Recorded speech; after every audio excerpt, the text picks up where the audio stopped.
পাহাড়ের এই শান্ত ভোরে প্রকৃতি যেন তার রূপের ডালি সাজিয়ে বসেছে। আজ আমরা দেখব বিশুদ্ধ সব উপকরণ আর মানুষের মমতায় কিভাবে তৈরি হয় এই অনন্য হ্যান্ডমেড সাবান। এর প্রতিটি পর্তে মিশে আছে পাহাড়ের খাঁটি স্নেহ। শুরুটা হয় খুব সুন্দর এক ভোরে, যেখানে সবুজের মাঝে ছাগলের দুধ সংগ্রহ করা হয় পিতলের পাত্রে, যেন প্রকৃতির থেকে পাওয়া অমৃতের উপহার। এর পাশাপাশি বাঁশের পাত্রে রাখা মিষ্টি নারকেলটিকে কাঠের টুকরো দিয়ে ঠিক মাঝ বরাবর ফাটিয়ে নেওয়া হলো। সেই পবিত্র জলটুকু আলাদা করে রেখে পরম যত্নে নারকেলের শুভ্র শ্বাসগুলোকে বের করে নিলাম। এরপর সেই টুকরোগুলোকে পাহাড়ি ঝর্ণার শীতল জলে ভালো করে ধুয়ে নেওয়া হলো, যেন বরফ শীতল ঝর্ণার স্পর্শে নারকেলগুলো আরও সতেজ হয়ে উঠল। তারপর সেগুলোকে ঢেঁকিতে পা দিয়ে কুটে নেওয়া হলো, যেন পুরনো দিনের সেই চিরাচরিত গ্রামের মাটির গন্ধ জড়িয়ে আছে তাতে। নারকেল বাটাগুলোতে অল্প জল মিশিয়ে পাহাড়ি সেই পুরনো চাকিতে হাত দিয়ে ঘুরিয়ে ঘুরিয়ে তৈরি করা হলো এক মখমলে মিহি পেস্ট, যেন পাহাড়ের স্নিগ্ধতা মিশে আছে প্রতিটি ঘূর্ণনে। পরবর্তীতে সুতির কাপড়ে সেই পেস্ট রেখে হাত দিয়ে নিংড়ে বের করা হলো তার প্রাণের নির্যাস।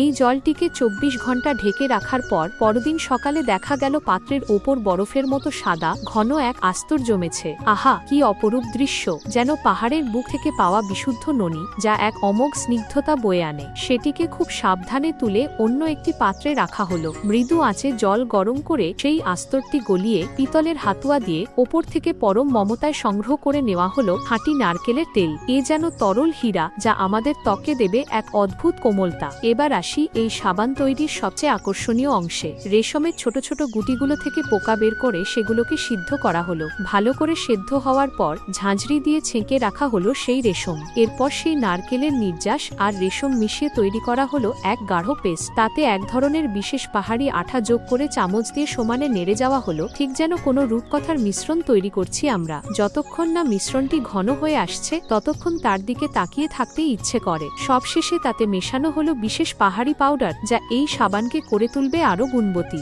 মিশ্রণটি যখন একদম তৈরি, তখন চারকোনা সাবানের আঁচে সেই মখমলে পেস্ট ঢেলে দেওয়া হলো। এরপর ঢাকা দিয়ে অপেক্ষা করতে হবে আরো 24 ঘন্টা। এই ধীরস্থির অপেক্ষাই তো আসল জাদু, যেখানে সময় যেন থমকে থাকে সাবানের পূর্ণতা পাওয়ার জন্য। পরদিন সকালে ছাঁচ খুলে দেখা গেল তৈরি হয়ে গেছে ধবধবে সাদা সাবানগুলো। এ যেন পাহাড়েরই এক টুকরো আশীর্বাদ। বাঁশের ট্রেতে সারিবদ্ধভাবে সাজিয়ে রাখা হলো সেই সাবানগুলো। প্রকৃতি আর মানুষের হাতের এই পরম মেলবন্ধনেই জন্ম নেয় এমন অনন্য সৌন্দর্য।